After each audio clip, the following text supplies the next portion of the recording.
So magandang araw mga kababayan, and this is Divine PH, and gusto ko nga pong pag-usapan natin yung ilan sa mga importanteng speech po ni President Bongbong Marcos sa pagbisita niya po sa Australia.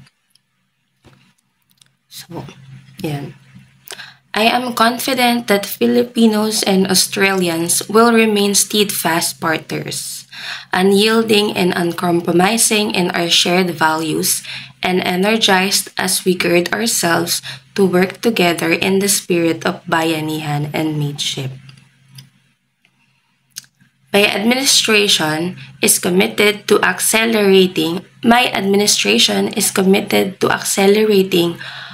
our just, affordable, sustainable, and inclusive energy transition towards carbon neutrality. We collaborate closely with Australia to strengthen international security and universal adherence to international humanitarian law. At syempre, ito po yung pinakahihintay ng lahat, lalo na ako, no? Kasi, grabe guys. Kasi pinanood ko siya nung hapon ko na ata siya napanood kasi hinatid ko pa yung anak ko namin. And then, ayan, pinanood ko nga po yung naghanap po sa Australia. No?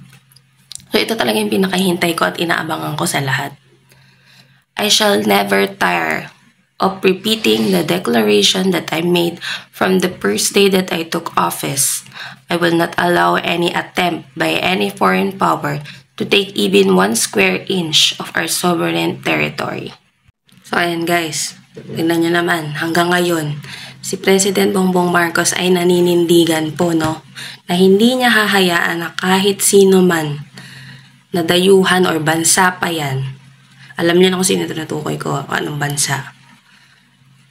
Ang kumamkam ng bansa natin.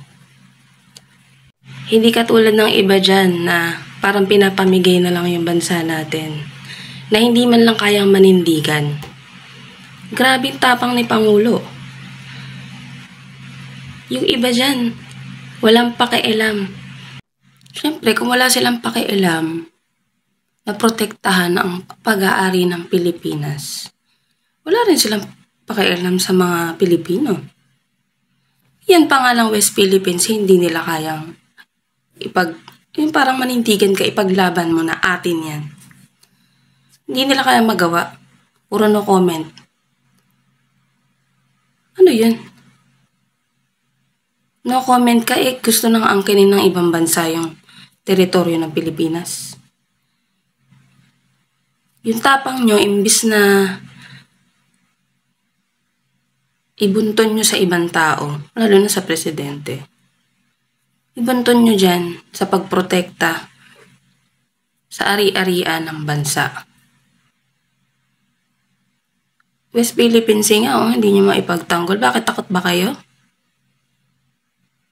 Akala ko ba matapang kayo kasi yun yung sabi ng mga ano nyo eh. Kung totoo may paki ka talaga, dapat may say ka dyan sa ginagawa ng China ngayon sa West Philippine Sea.